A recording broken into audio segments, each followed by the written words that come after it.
11 Female Orgasm Techniques to Try Tonight. This will help you get to know your body and figure out what you like, whether it's nipple stimulation or a fantasy that gets your juice flowing. Whatever helps you own your orgasm, know that the pinnacle of pleasure is possible. Start by trying these 11 ways to experience an orgasm and close that orgasm gap. Just before we dive into the juicy details, let me gladly welcome you to this channel. We are committed to only sharing high-valued content. Kindly support us by subscribing to the channel.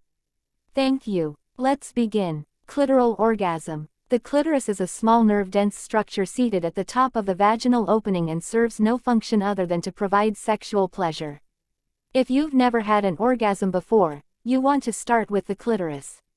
How to have a clitoral orgasm. First things first, you need to figure out if you prefer direct or indirect stimulation, which is to say, touching the clitoris itself or through the labia and clitoral hood. Start pretty far from it and then spiral in closer to it until you're finally spiraling over it and then spiraling back out. Note when and how your body responds. With that knowledge base, experiment with different types of touch until you find the one that works for you.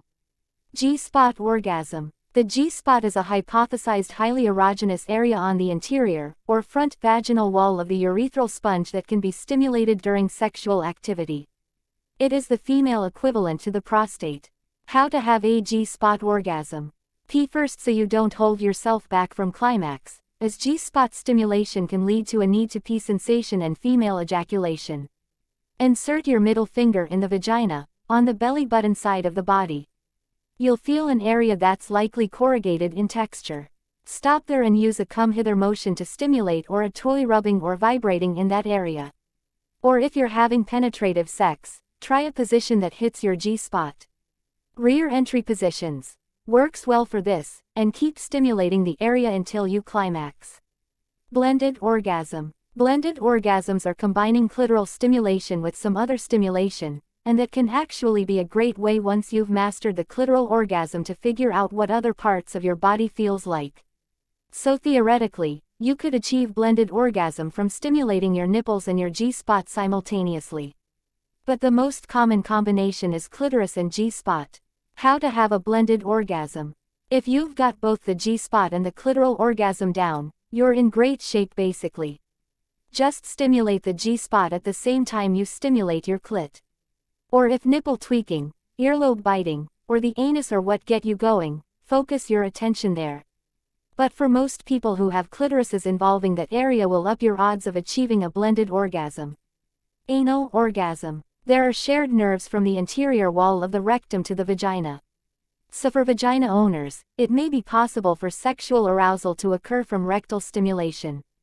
Plus, the legs of the clitoris stretch all the way back to the anus, so backdoor stimulation can fire up the clit too.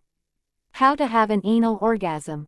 Alicia Sinclair, a certified sex educator, recommends incorporating your tried and true orgasm maneuvers into any anal adventure.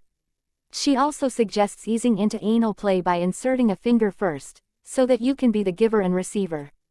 Use lots of lube too, and work your way in slowly. When you put something inside the anal canal, push up in the same weight or the belly button as you would in the vagina, Sinclair explains.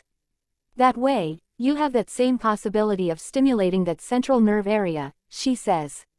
C-spot orgasm. The C-spot is your cervix and involves nerve endings located in the cervix and around the uterus. Anatomical differences and surgical history, i.e., a hysterectomy that involves the cervix's removal, can affect a person's ability to achieve cervical orgasm, as can a partner's penis size if your partner happens to have a penis. Heavy thrusting with a particularly well-endowed partner may hurt, so communicate about how cervical stimulation feels for you. How to have a cervical orgasm. The key to a cervical orgasm is the build-up. You have a better chance of achieving one and of enjoying pleasurable, rather than painful, C-spot sensations, if you're very turned on. So save deep penetration until you're close to climax and then have your partner thrust or use a sex toy or finger so that they hit your cervix.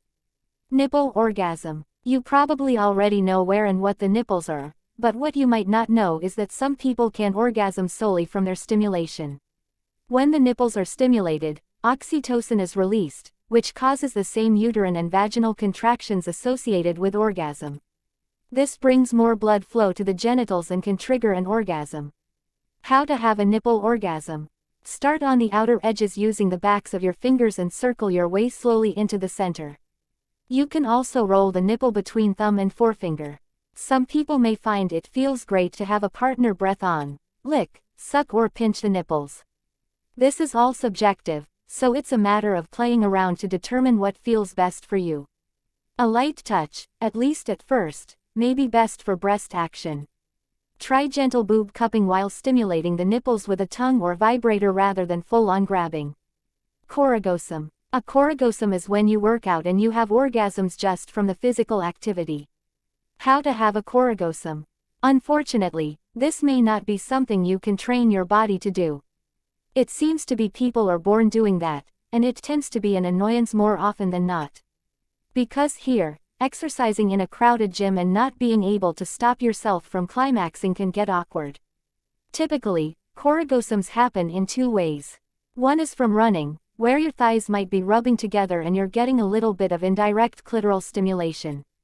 But the more common one is from core workouts. Some people with vaginas will have them from just doing sit-ups.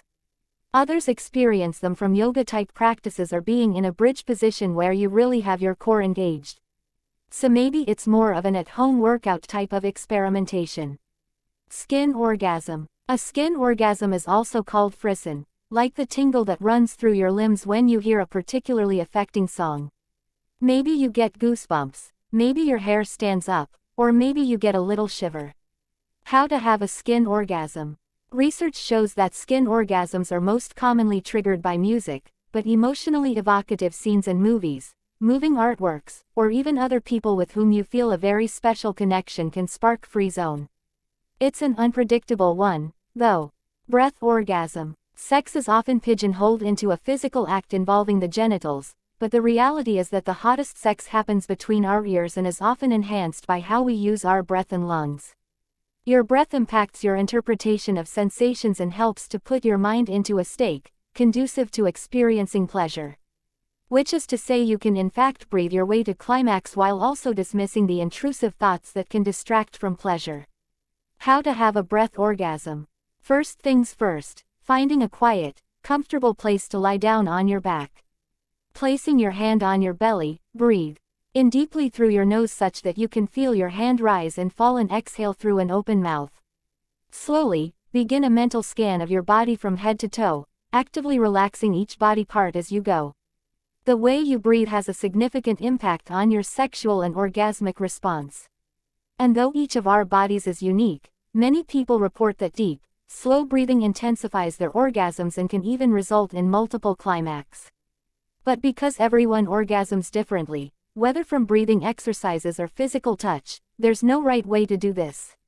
You have to experiment with different types of breathing to see what works for you, whether that's rapid, shallow breaths, slow, deep breaths, inhalation through the nostrils, or any other type of breathing that feels especially good to you as you imagine yourself in an arousing scenario.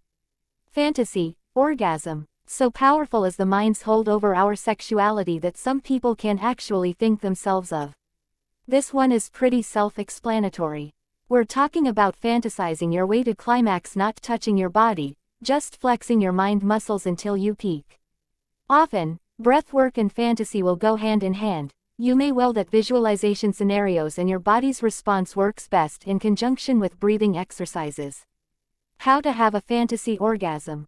Though only a small percentage of people reports being able to reach orgasm through fantasy alone, you may want to experience with the power of your mind. Allowing your mind to wander into uncharted territory can help you to recognize and benefit from your most genuine fantasies and untapped desires. Don't place any fantasy off limits, just let your mind go where it wants to go. Focus on your sexiest possible scenarios while also engaging whatever breath work feels best for you and immerse yourself in it, imagining the touch and the atmosphere. Really get yourself into the scene and just keep using your imagination until you and your fantasy self climax. Sleep orgasm. People of all genders can have orgasms in their sleep. Orgasm happens in the brain, and the brain is quite active at night. How to have a sleep orgasm. Unfortunately, there's no way to make yourself have a sleep orgasm. They are fun when they happen, but you can't do anything to create them. So go ahead, give a few of these a whirl. Even if you don't end up orgasming the first 10th or 100th time, still have fun learning about your body and its desires.